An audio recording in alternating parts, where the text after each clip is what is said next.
नमस्कार दोस्तों, मैं वैभव वंशराज आपका स्वागत करता हूं तक्षशिला ट्यूटोरियल के ऑनलाइन चैनल पे। दोस्तों, आज हम लोग बात करेंगे क्लास 12 के फिजिक्स के चैप्टर नंबर 13 के बारे में, जिसका नाम है नाभिक। इसमें दोस्तों हम लोग अपने 6 लेक्चर कंप्लीट कर चुके थे। आज हम लोग बात करेंगे लेक्चर 13.7 के बारे में। दोस्तों, आज का सेशन हमारा जिस टॉपिक से स्टार्ट होगा वो है क्षय नियतांक अथवा विघटन स्थिरांक। तो आइए देखते हैं ये क्या होता है, क्योंकि इसकी डेफिनेशन आपसे पूछी जाती है, इसलिए देखिए मैंने इस पे स्टार बनाए हैं, मतलब ये इंपॉर्टेंट है। ठीक है, चलिए अभी सबसे पहले तो ये देखते हैं कि क्षय नियतांक की बात कहां से उठी। ठीक है, तो अभी अभी हमने लास्ट वाले सेशन में रिसेंटली हमने एक टॉपिक पढ़ा है रदरफोर्ड सोडी का नियम। ठीक है, रदरफोर्ड सोडी के विघटन के नियम से, मतलब रदरफोर्ड सोडी ने विघटन के लिए जो नियम दिए थे उससे हम लोग क्या लिख सकते हैं कि n इज इक्वल टू कितना होता है भाई, n naught e raise to the power minus lambda t. अभी इस चीज को आप समझिएगा भाई, क्या होता है यहाँ पे, ये है n, मतलब इसको मतलब समझ लेते हैं सारी चीजों का। n नॉट का मतलब होता है प्रारंभ में पदार्थ में अस्थायी नाभिकों की संख्या, ये होता है n नॉट का मतलब। ठीक है, प्रारंभ में अस्थायी नाभिकों की संख्या। अच्छा, n क्या होता है, कुछ समय बीतने के बाद, t समय बीतने के बाद बचे अस्थायी नाभिकों की संख्या या शेष अस्थायी नाभिकों की संख्या। लैम्डा क्या होता है, विघटन स्थिरांक या क्षय स्थिरांक। ठीक है, अच्छा t क्या होता है, t वो समय है जितने समय बीतने के बाद आपके पदार्थ में केवल n अस्थायी नाभिक बचे हैं। ठीक है, तो t कोई समय हो गया, लैम्डा क्षय नियतांक या विघटन स्थिरांक हो गया, जिसके बारे में हम लोग पढ़ने जा रहे हैं। और n नॉट क्या है, प्रारंभ में अस्थायी नाभिकों की संख्या, और n क्या है, t समय के बाद पदार्थ में बचे अस्थायी नाभिकों की संख्या। ठीक है, अभी देखिए इसको हमने इक्वेशन नंबर 1 मान लिया। ठीक, हमको विघटन स्थिरांक पढ़ना है। सपोज करिए यदि t की जगह आप क्या रख, लैम्डा की जगह पे, चलिए लैम्डा की जगह पे आप क्या रख दीजिए, 1/t रख दीजिए।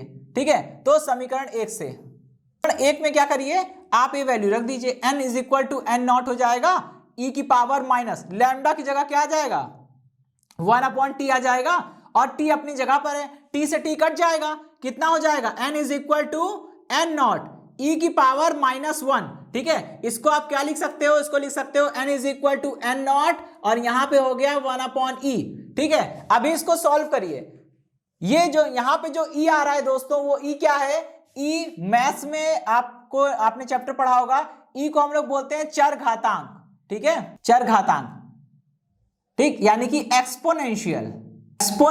ठीक है, अच्छा इसकी वैल्यू होती है e इज इक्वल टू होता है 2.718। ठीक है, आपने इस तरह के टर्म्स पढ़े होंगे, e की पावर x, ये चर घातांक की श्रेणी होती है। ठीक है, इसकी अपनी वैल्यू होती है, एक सीरीज होती है। खैर अभी हम लोग उसकी बात नहीं करेंगे, बस ये जान लेंगे स्मॉल e जो है वो एक चर घातांक है, वो एक कांस्टेंट है। स्मॉल e की वैल्यू कितनी होती है, 2.718। यहां पे रख दीजिए, कितना हो जाएगा, n इज इक्वल टू 1/2.718। ठीक है, और इधर कितना हो जाएगा भाई, इधर हो जाएगा n नॉट। ठीक है, देखिए इसको आप सॉल्व करिए, कितना आ जाएगा, ये आ जाएगा 0.37 करके, ऐसे करके कुछ आता है। ठीक है, अच्छा अभी आप इसे अगर परसेंटेज में बदलना चाहेंगे तो कितना आएगा, n is equal to 37% of n not.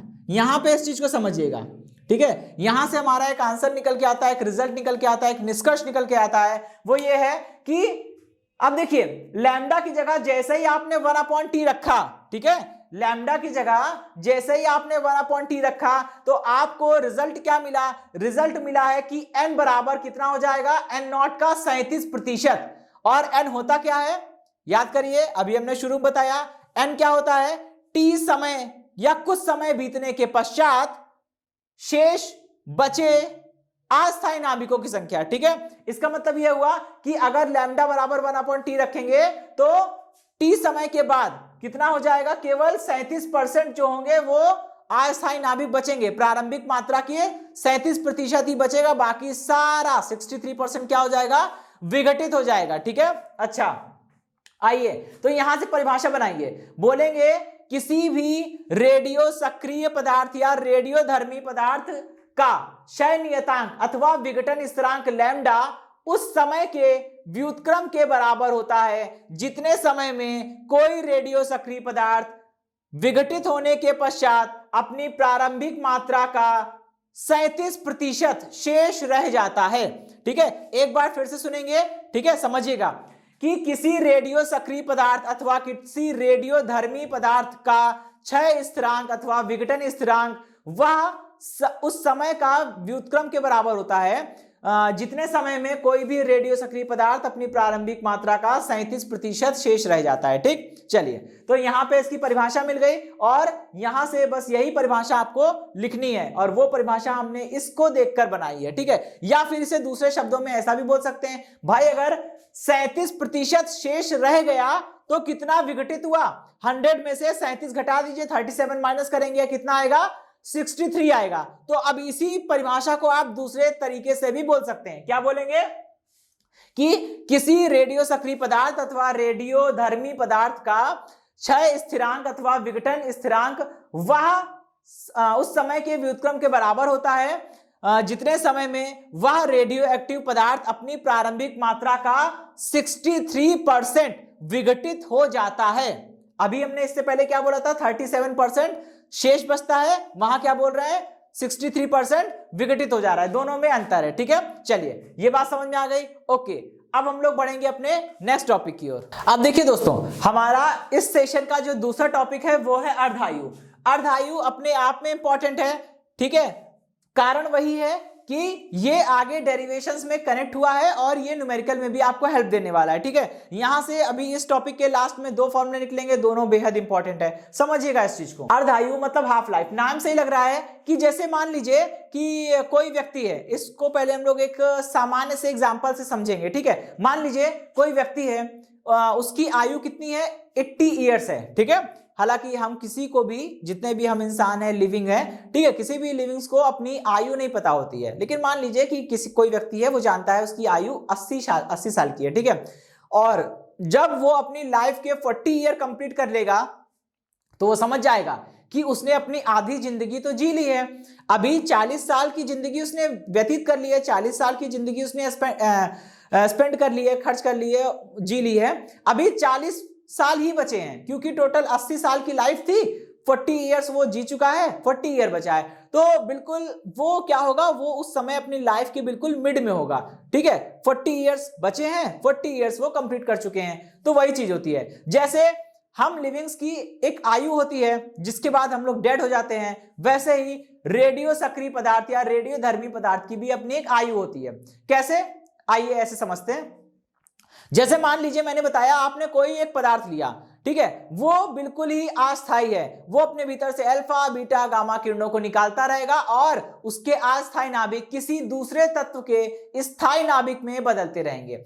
जब इस तत्व के अस्थायी नाभिक किसी दूसरे तत्व के स्थायी नाभिक में बदल रहे हैं तो ये अस्थायी नाभिकों की संख्या तो कम होती जाएगी। ठीक है, मान लीजिए आपने शुरुआत में 1000 अस्थायी नाभिक रखे थे और विघटित होते होते, कम होते होते वो केवल 1000 की जगह पे 500 बचे, तो उसकी लाइफ तो ऐसे ही आधी हो गई। 1000 संख्या में थे, टोटल उसकी संख्या कितनी थी, 1000 थी, अभी कितनी बची, केवल 500 बची, तो ये तो आधे तो ऐसे ही हो गए।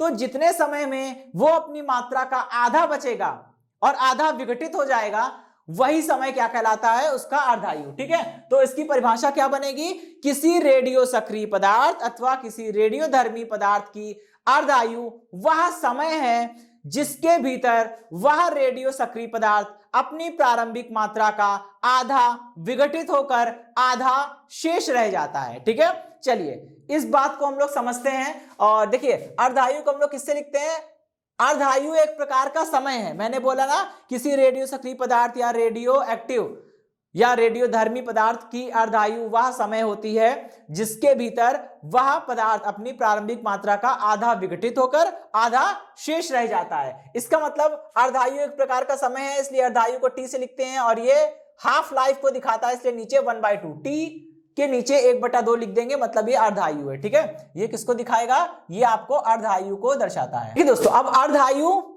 टी हाफ, ठीक है, अर्धायु टी हाफ को कनेक्ट करना है किससे, विघटन स्थिरांक लैम्डा से। तो यहां पे हमको एक डेरिवेशन करना है और इनके बीच में एक रिलेशन निकालना है। ठीक है, इसके लिए हम लोग क्या करेंगे, सबसे पहले रदरफोर्ड सोडी के नियम को याद करिए।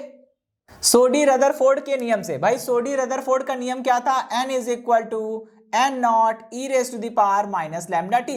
अभी समझिएगा क्या करना है आपको, t की जगह पे टी हाफ रखेंगे। ठीक है, टी की जगह पे टी हाफ रखेंगे। जब आप टी की जगह पे टी हाफ रखेंगे तो शेष बचे नाभिकों की संख्या कितनी हो जाएगी, प्रारंभिक की आधी हो जाएगी, यानी कि एन नॉट की एन नॉट बाई 2 हो जाएगी। ठीक है, जब समय अर्धायु हो चुका होगा, यानी अर्धायु के बराबर, जब कोई भी पदार्थ अपनी प्रारंभिक मात्रा का आधा कब हो जाता है, जब वो अपनी अर्धायु को प्राप्त कर लेता है। ठीक है, तो जब टी बराबर टी हाफ होगा तो आधे पदार्थ तो विघटित हो चुके होंगे, बचेंगे कितने, शेष कितने अस्थायी नाभिक बचेंगे, प्रारंभिक का 1/2। तो n बराबर n नॉट बाई 2 लिखा है, रख दीजिए।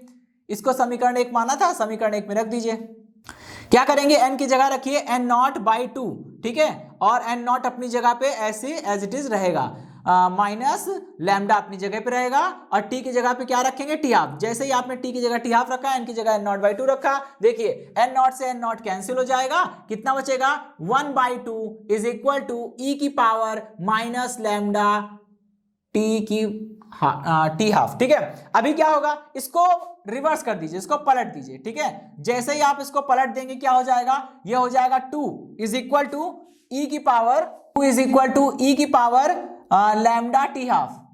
ठीक है, अभी इस चीज को समझिएगा, यहां से आप पहले लैम्डा टी हाफ की वैल्यू निकालिए, कितना आएगा, lambda t half is equal to, ये हो जाएगा log 2 to the base e.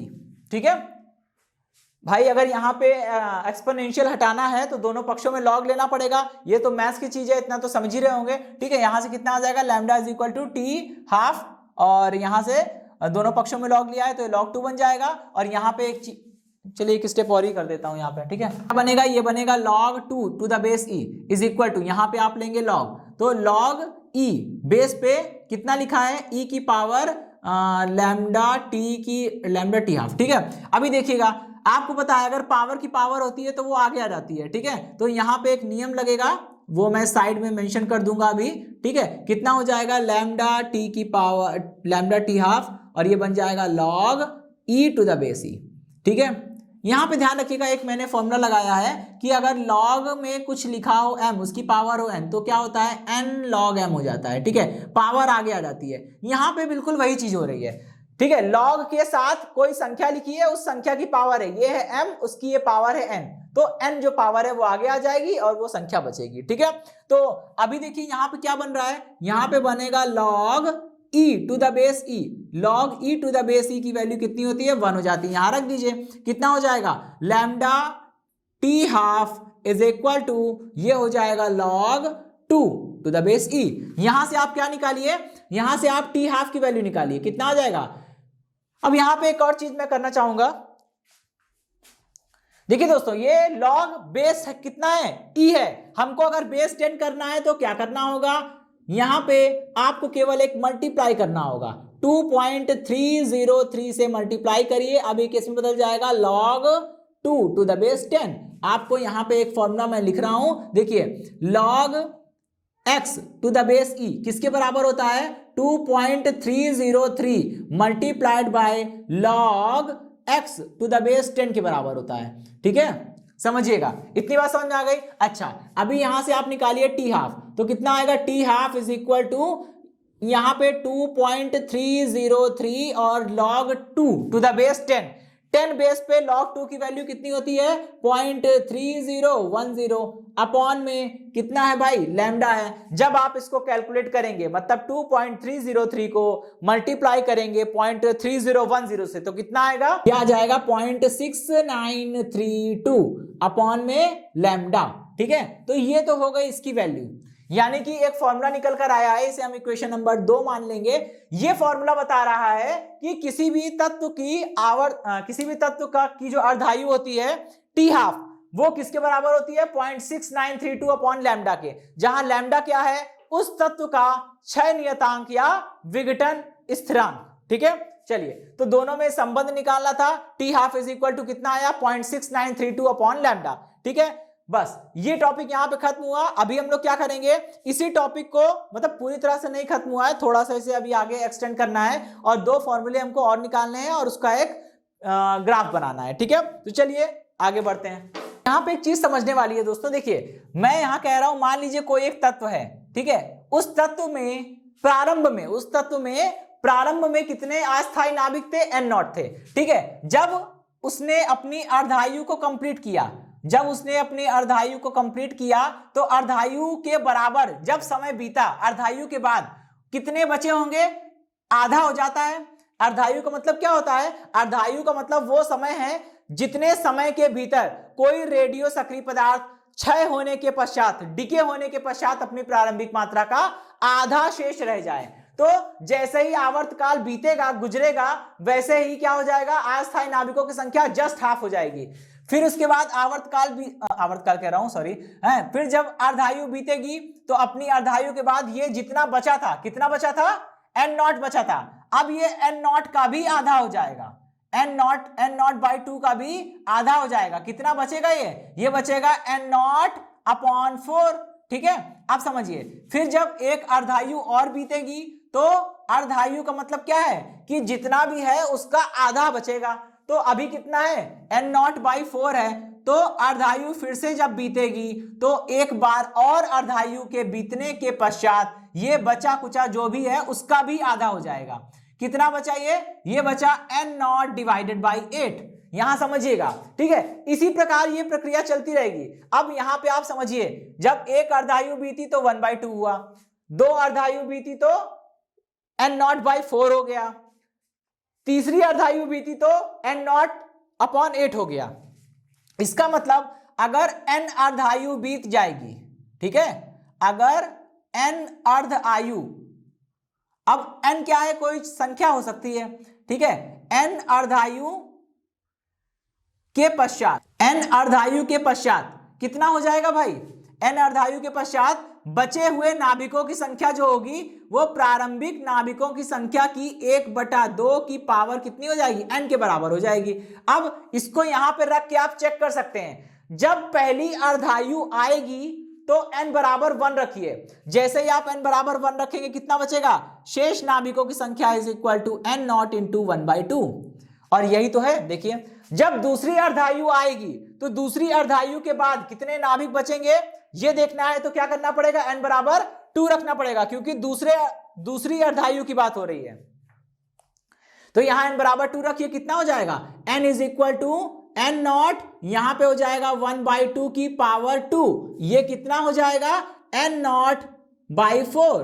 ठीक है, अच्छा अब जब तीसरी अर्धायु बीतेगी तो तीसरी अर्धायु बीतने के बाद क्या होगा, n बराबर 3 रख देंगे, जैसे ही आप n बराबर 3 रख देंगे तो शेष कितने नाभिक बचेंगे, n is equal to n naught multiplied by 1/2 की पावर 3, ये कितना हो जाएगा, n नॉट डिवाइडेड बाई 8। यहां से एक और चीज समझ में आ रही है कि ये जो हमने फॉर्मूला बना दिया है कि अगर n अर्ध आयु बीत जाएगी, अब जैसे मान लीजिए आपसे कोई पूछ ले कि कोई तत्व है, उसके शुरुआत में हमने 1000 नाभिक लिए थे, शुरुआत में 1000 नाभिक अस्थायी थे, अभी क्या हुआ, हमने कुछ अर्धायु बीत गई, मतलब 50 अर्धायु बीतने के बाद उसके कितने नाभिक बचेंगे। कोई आपसे पूछेगा तो आप अगर ऐसे चलेंगे कि पहले 1000 का आधा किया, 500 हुआ, फिर उसका आधा किया, ऐसे करेंगे तो बहुत समय लग जाएगा।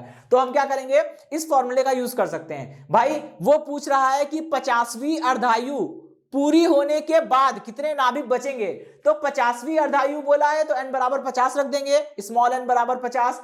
और वो ये पूछ रहे हैं कि कितने नाभिक बचेंगे अगर शुरुआत में 1000 नाभिक थे, शुरुआत में नाभिक मतलब n नॉट की संख्या कितनी है, 1000, तो यहां 1000 रख देंगे, इसको सॉल्व कर लेंगे, जो आंसर आएगा वो जवाब हो जाएगा। ठीक है, अच्छा एक क्वेश्चन तो, एक फॉर्मूला तो ये बन गया, एक फॉर्मूला हम लोग और बना सकते हैं। देखिए पहली अर्धायु पूरी होने में लगा समय t हाफ है, दूसरी अर्धायु पूरी होने में कुल कितना समय लगेगा, कैसे निकालेंगे, दूसरी अर्धायु आने के लिए पहली अर्धायु का समय प्लस दूसरी अर्धायु का समय जोड़ना पड़ेगा, तभी तो पता चलेगा कि 2 अर्धायु कंप्लीट होने में कुल कितना समय लग रहा है, और ये कितना है, ये है 2t हाफ। ठीक है, इसी तरह से अगर 3 अर्धायु पूरी होने का समय निकालना है तो तीनों को जोड़ना पड़ेगा, मतलब t half plus t half plus t half. ठीक है, तीनों अर्धायु का समय आपको जोड़ना पड़ेगा, और ये कितना आ जाएगा, 3t हाफ। अब यहां से समझिए, अगर 3 अर्धायु बीती हैं तो 3 अर्धायु बीतने में लगा कुल समय is equal to 3 times t half. तो अगर n अर्धायु बीतेगी तो n अर्धायु के पश्चात कितना हो जाएगा, n अर्धायु बीतने में लगा कुल समय निकालने के लिए t is equal to n into t half, ये करना पड़ेगा। बस ये है वो दूसरा फॉर्मूला जो हमें निकालना था। ठीक है, तो ये दोनों फॉर्मूले हैं। ये वाला फॉर्मूला शेष बचे नाभिकों की संख्या, शेष बचे अस्थायी नाभिकों की संख्या n is equal to n naught into 1/2 की पावर n, और दूसरा फॉर्मूला है कि n अर्धायु बीतने में लगा कुल समय capital T is equal to n into t half. ठीक है, चलिए अभी हम क्या करेंगे, एक ग्राफ बनाने वाले हैं जो ग्राफ इन दोनों नियमों को सत्यापित करेगा। यहां पे आपको दिख रहा होगा मैंने एक ग्राफ बनाया हुआ है जो कि T समय के बाद शेष बचे अस्थायी नाभिकों की संख्या कैपिटल N को y अक्ष पे और समय t को कैपिटल T को x अक्ष पे रख के एक ग्राफ बनाया है। ठीक है, अब इस ग्राफ में देखिएगा, ये ग्राफ जो है वो जिन दो नियमों का पालन कर रहा है या उनको सत्यापित कर रहा है, वो नियम क्या है, n is equal to n naught into 1/2 की पावर n, और दूसरा नियम क्या है, capital T is equal to n into t half. यहां पे संकेतों का अर्थ एक बार समझ लेंगे। n नॉट का मतलब होता है प्रारंभ में अस्थायी नाभिकों की संख्या, n का मतलब होता है t समय बीतने के बाद शेष बचे स्थायी नाभिकों की संख्या, n क्या है, कुल अर्धायुओं की संख्या कि पदार्थ अपनी कितनी अर्धायु क्रॉस कर चुका है, 2, 4, 10 कितनी। ठीक है, और कैपिटल T है n अर्धायु को प्राप्त करने में लगा कुल समय। ठीक है, और टी हाफ तो आप जान ही रहे हैं वो अर्धायु है। ठीक, अभी यहां देखिएगा किसी पदार्थ के विघटन के लिए ये ग्राफ बनाया गया है और आपको ये दर्शाने की कोशिश की जा रही है कि शुरुआत में विघटन देखिए कितनी तेजी से होता है और आगे चलते चलते विघटन कितना स्लो डाउन हो जाता है। ठीक है, यहां पे देखिएगा जब पदार्थ ने अपनी पहली अर्धायु को प्राप्त किया तो n बराबर 1 रखिए, जैसे ही आप n बराबर 1 रखेंगे कितना बचेगा, n बराबर n नॉट इंटू 1/2, और देखिए जब t बराबर टी हाफ था तो कितने नाभिक बचे, केवल अस्थायी नाभिकों की संख्या जो है वो प्रारंभिक की 1/2 रह गई, n नॉट बाई 2। ठीक है, जब उसने अपनी दूसरी अर्धायु प्राप्त करी यानी कि n बराबर 2 रखा तो t बराबर कितना हो जाएगा, 2 into t half. 2 into t half पे क्या हो जाएगा, जैसे ही आप n बराबर 2 रखेंगे capital T is equal to 2 into t half, ये रहा, और इस वाले फॉर्मूले में n बराबर 2 रखिए तो कितना हो जाएगा, n is equal to n naught into 1/2 की पावर 2 यानी कि n नॉट बटे 4। ठीक है, अपनी प्रारंभिक मात्रा का 1/4 रह जाएगा। इसी प्रकार जब तीसरी अर्धायु क्रॉस करेगा तो कैपिटल T का मान कितना हो जाएगा, 3 इंटू टी हाफ, यहाँ पे n बराबर 3 रखिए, n is equal to n naught into 1/2 की पावर 3, ये कितना हो जाएगा, n नॉट बाई 8 यानी अपनी प्रारंभिक मात्रा का 1/8 गुना रह जाएगा। इसी प्रकार यह प्रक्रिया चलती रहेगी। ठीक है, और कहते हैं कि किसी भी रेडियो सक्रिय पदार्थ को या रेडियोधर्मी पदार्थ को पूरी तरह से विघटित होने में अनंत समय लगता है। ठीक है, किसी भी रेडियो सक्रिय पदार्थ को पूरी तरह से विघटित होने में अनंत समय लगता है। इस बात को हम लोग प्रूफ भी कर सकते हैं। ठीक है, तो चलिए ये जो ग्राफ से हमने जो लाइन बोली है कि किसी भी रेडियो सक्रिय पदार्थ को पूरी तरह से विघटित होने में अनंत समय लगता है, ये बात हम लोग एक मैथमेटिकल वे में एक फॉर्मूला ड्राइव करके भी सीख सकते हैं, सिद्ध कर सकते हैं। ठीक है, और आप यहां से भी देख रहे हैं ये कर्व जब ये वाला वक्र t बराबर ये x अक्ष को छू लेगा, समझ लीजिएगा पूरे पदार्थ विघटित हो चुके हैं, क्योंकि जैसे ही ये वक्र x अक्ष को छुएगा उस समय शेष बचे नाभिकों की संख्या, शेष बचे अस्थायी नाभिकों की संख्या 0 हो जाएगी, और जब किसी रेडियो सक्रिय पदार्थ में शेष बचे अस्थायी नाभिकों की संख्या 0 हो गई, मतलब अब उस पदार्थ के सारे अस्थायी नाभिक स्थायी नाभिक में बदल चुके हैं, तो वो पदार्थ पूरी तरह से विघटित हो चुका है। लेकिन वास्तव में ऐसा नहीं होता, वही मैं कह रहा हूं, थोड़ी देर के लिए समझिए। सपोज करिए कि इस ग्राफ ने क्या किया, यहां पर आकर इसको टच कर दिया, तो जैसे ही ये ग्राफ x अक्ष को छू लेगा उस समय देखिए, उस समय y अक्ष पे कितनी वैल्यू है, उस समय y अक्ष पे 0 वैल्यू है, और y अक्ष पे है क्या, शेष अस्थायी नाभिकों की संख्या। इसका मतलब जैसे ही ये ग्राफ x अक्ष को छू लेगा उस समय शेष अस्थायी नाभिकों की संख्या 0 हो जाएगी, और जैसे ही शेष अस्थायी नाभिकों की संख्या 0 हुई क्या हो जाएगा, सारे नाभिक विघटित हो चुके हैं और वो स्थायित्व को प्राप्त कर चुके हैं, बस बात खत्म। ठीक है, और ऐसा कभी होगा नहीं, इसीलिए ये ग्राफ जो बनाया जाता है वो कभी भी x अक्ष को टच नहीं करेगा। ठीक है, माना जाता है कि ये जो ग्राफ है वो अनंत समय बीतने के बाद कहीं जाकर ये एक्स अक्ष को टच करेगा और ना कभी अनंत समय आएगा और ना ये ग्राफ कभी टच करेगा। इसीलिए इसे आगे डॉटेड लाइन से बढ़ता हुआ दिखाया गया है कि ये कहां तक जाएगा पता नहीं, कब एक्स अक्ष को टच करेगा पता नहीं, ठीक है। और जब एक्स अक्ष को टच करेगा तभी सारे नाभिक विघटित होकर स्थायित्व को प्राप्त कर पाएंगे, तो ऐसा कभी होता नहीं है। आइए अब हम लोग एक छोटा सा क्वेश्चन देखते हैं और उसके बाद ये सेशन समाप्त हो जाएगा। चलिए दोस्तों, अब देखिए हमारा नेक्स्ट क्वेश्चन क्या है। सिद्ध कीजिए कि कोई रेडियो सक्रिय पदार्थ पूरी तरह विघटित या अपघटित होने में अनंत समय लेता है। इसको हमें प्रूफ करना है। तो सबसे पहले यहां मैंने हेडिंग डाल दी है सॉल्यूशन। अभी सबसे पहले हम रदरफोर्ड-सोडी का नियम लिखेंगे, ठीक है। रदरफोर्ड-सोडी के नियम से, रदरफोर्ड-सोडी का नियम कहता है कि अगर किसी पदार्थ में प्रारंभिक रूप से अस्थायी नाभिकों की संख्या कितनी है, n नॉट है, तो t समय बीतने के बाद कितने अस्थायी नाभिक बचेंगे, n is equal to n naught e raise to the power minus lambda t, ठीक है। अभी हमको यह देखना है कि जब सारे अस्थायी नाभिक विघटित हो जाएंगे और स्थायी नाभिक में बदल जाएंगे, जब सारे अस्थायी नाभिक स्थायी नाभिक में बदल चुके हैं तो बचे हुए अस्थायी नाभिकों की संख्या कितनी हो जाएगी, 0।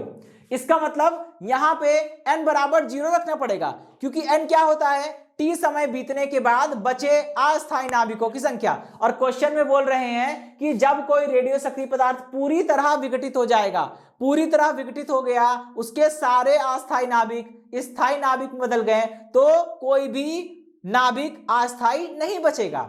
और जब कोई भी नाभिक अस्थायी नहीं बचेगा तो हम ऐसा बोल सकते हैं कि अस्थायी नाभिकों की संख्या यानी कि शेष बचे अस्थायी नाभिकों की संख्या 0 हो गई है, ठीक है। तो बस वही करना है आपको। जब पदार्थ पूरी तरह विघटित हो जाएगा तब क्या करेंगे, n बराबर कितना रखेंगे, 0 रख दीजिए। समीकरण 1 में कितना हो जाएगा, यहां रखेंगे 0 is equal to n naught e की पावर माइनस लैम्डा टी। अभी देखिए कितना हो जाएगा, ये हो जाएगा e की पावर माइनस लैम्डा टी, 0 बटे n नॉट करेंगे, ये भी 0 आ जाएगा। यहां से एक चीज समझ में आती है कि आप इसको लिख सकते हैं e की power lambda t is equal to 1/0 यानी कि इंफिनिटी, ठीक है। अभी यहां से क्या समझ में आ रहा है कि e की power minus lambda t is equal to, मतलब प्लस हो गया ना, ये अब तो रिवर्स कर दिया, ठीक है। इसका अपॉन 1/e की power lambda t is equal to 1/0, ये इंफिनिटी बन गया, ये प्लस में हो गया, ठीक है।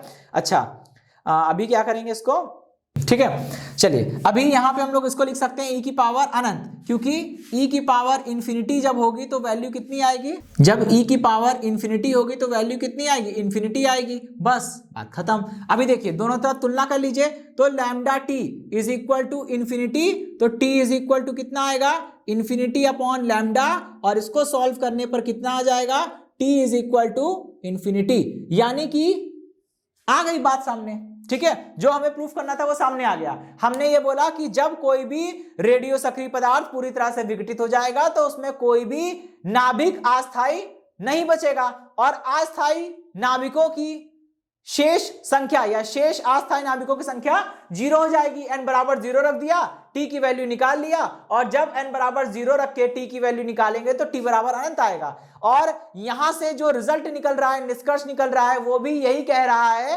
कि अगर किसी भी रेडियो सक्रिय पदार्थ को पूरी तरह से विघटित होना है ताकि उसमें शेष बचे अस्थायी नाभिकों की संख्या 0 हो जाए, तो उसे अनंत समय देना पड़ेगा। यानी कोई भी रेडियो सक्रिय पदार्थ पूरी तरह से क्षय होने में, विघटित होने में या अपघटित होने में अनंत समय लेगा। यही आपको सिद्ध करना था और यह सिद्ध हो चुका है, ठीक है। ओके दोस्तों, इसी के साथ ये सेशन समाप्त होता है। इस सेशन से जुड़े नोट्स प्राप्त करने के लिए डिस्क्रिप्शन में दिए गए लिंक पर जाके क्लिक कीजिए। ओके दोस्तों, आज के सेशन में इतना ही, मिलता हूं नेक्स्ट सेशन में, धन्यवाद।